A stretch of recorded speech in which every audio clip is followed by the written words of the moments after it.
मैं यहाँ पर जन्म कुंडली के चौथे भाव के बारे में बताने जा रहा हूँ। जन्म कुंडली देखकर आप यह समझ सकते हैं कि व्यक्ति को जीवन में सुख मिलेगा या नहीं।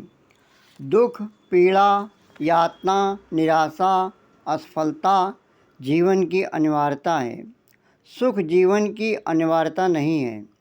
कोई भी सुख जीवन में स्थायी नहीं है। पुण्य कर्मों के उदय होने पर सुख कुछ समय के लिए प्राप्त होते हैं। आपको कोई ऐसा व्यक्ति नहीं मिलेगा जिसकी आँख में कभी आंसू ना आए हों।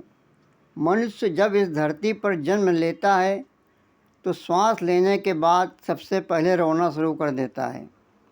जन्म कुंडली का चौथा भाव भूमि, भवन, वाहन, मित्र, माता और वक्षस्थल, छाती के बारे में बताता है। जिस प्रकार दुनिया में अनेक प्रकार के दुख पाए जाते हैं, उसी प्रकार से दुनिया में अनेक प्रकार के सुख पाए जाते हैं। शास्त्रों में कहा गया है, पहला सुख निरोगी काया, दूसरा सुख घर में हो माया। सुखी जीवन के लिए ये दो सुख अनिवार्य हैं। यदि ये दो सुख जीवन में नहीं है तो किसी भी व्यक्ति का जीवन सुखमय नहीं हो सकता। जन्म कुंडली में चतुर्थ भाव का स्वामी लग्न अथवा चतुर्थ भाव में स्थित हो अथवा लग्न में स्थित हो तो व्यक्ति अपने जीवन में भूमि, भवन, वाहन और माँ का सुख अवश्य प्राप्त करता है। ऐसे व्यक्ति को माँ की संपत्ति पर अधिकार प्राप्त होता है। माँ की कृपा के कारण प्राणों पर आया हुआ संकट टल जाता है।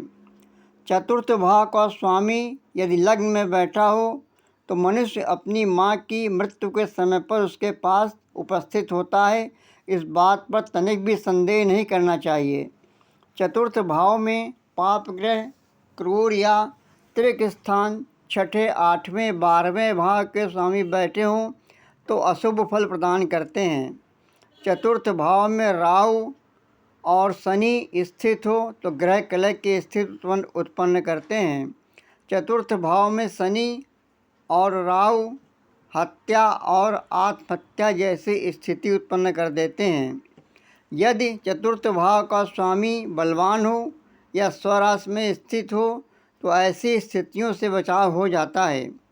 यदि चतुर्थ भाव का स्वामी अस्त हो या छठे, 8वें और 12वें भाव में बैठा हो तो मनुष्य को माँ का सुख नहीं प्राप्त होता। जीवन में बहुत संघर्ष और तरह तरह के दुख लगे रहते हैं। जीवन में सुख प्राप्ति के लिए ग्रह दशाओं का ज्ञान अति आवश्यक होता है। शुभ ग्रहों की दशा शुभ फल एवं अशुभ ग्रहों की दशा अशुभ फल प्रदान करती है।